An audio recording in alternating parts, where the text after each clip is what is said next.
All right, we are back on the zone, still with the president of the WICB. Now, there's been a trend of relatively young players stepping away from the game, whether it be temporarily or permanently, we don't know. But certainly in the case of Kieran Powell, the opening batsman, he's been away from the game for quite some time at every level.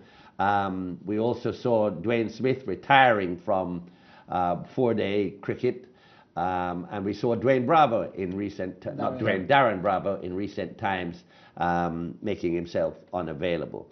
Not good news, and it raises a number of questions. Clive Lloyd has spoken about the importance of representing the West Indies. It has to be paramount. It raises questions about the players going in and not being able to deal with either the stress of international cricket or indeed the rewards of international cricket. What's happening there, and what's going to be put in place to deal with some of these youngsters? Adrian Barrett there was another one who's just called it quits for the moment. Well, what we've set up now, Simon, is there's actually a pathway into playing for West Indies. Have we written it out and communicated to the entire public? Not necessarily.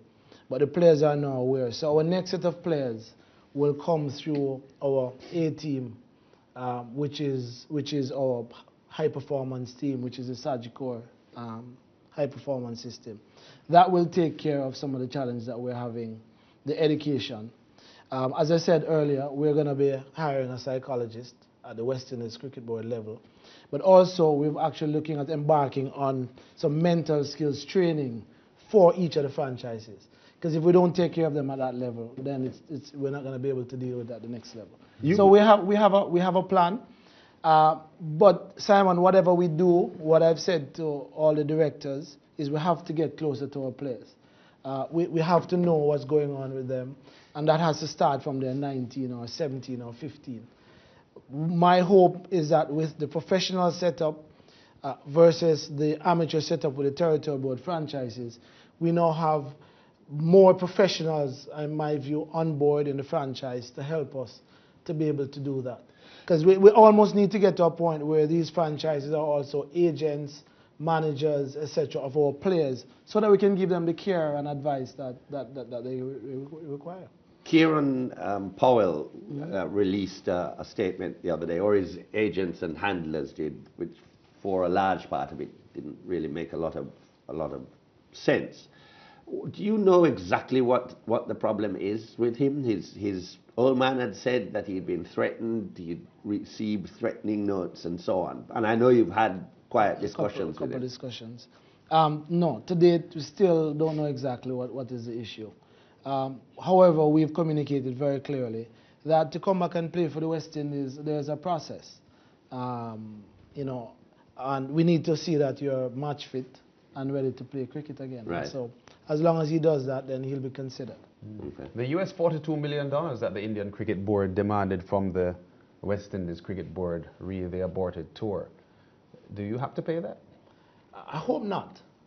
We continue to have discussions with India, and I leave on Friday for board meetings, and so hopefully we'll continue discussions.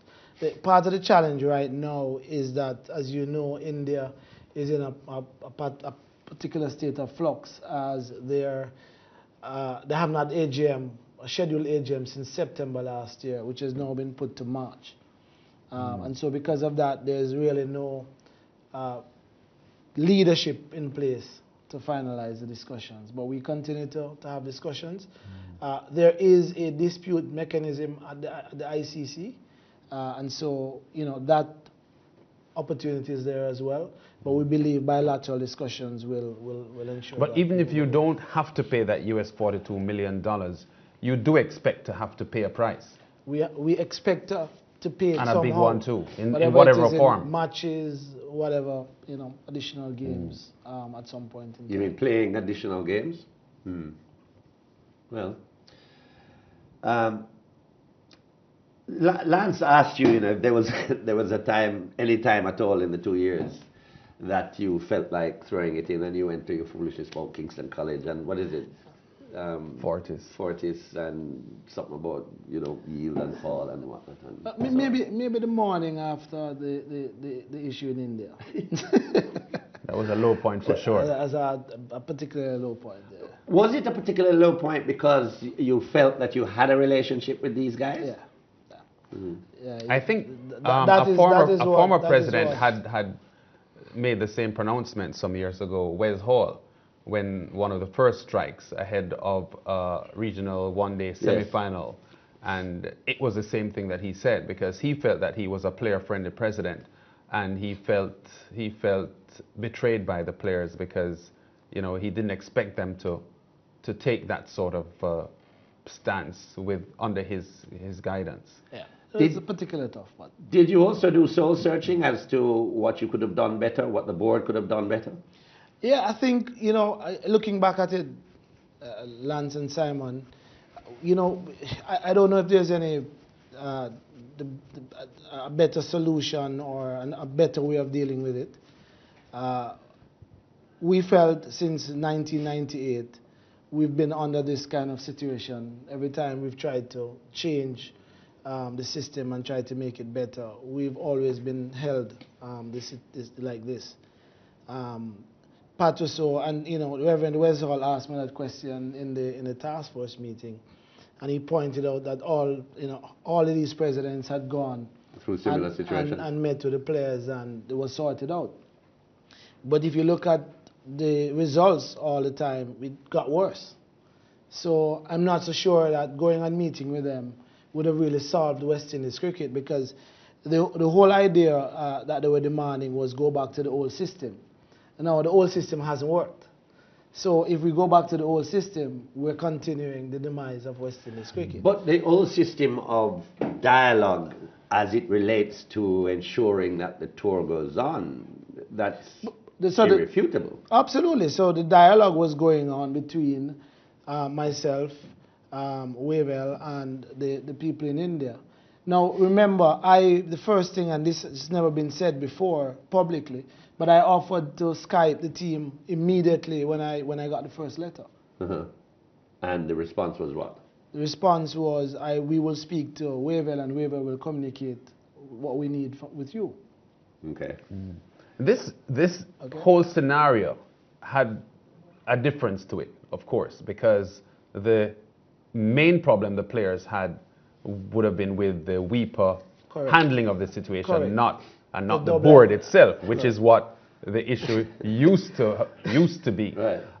So it's a particular different. Your take on WIPA's, and more specifically Wavell's, handling of the entire scenario, the role that WIPA played.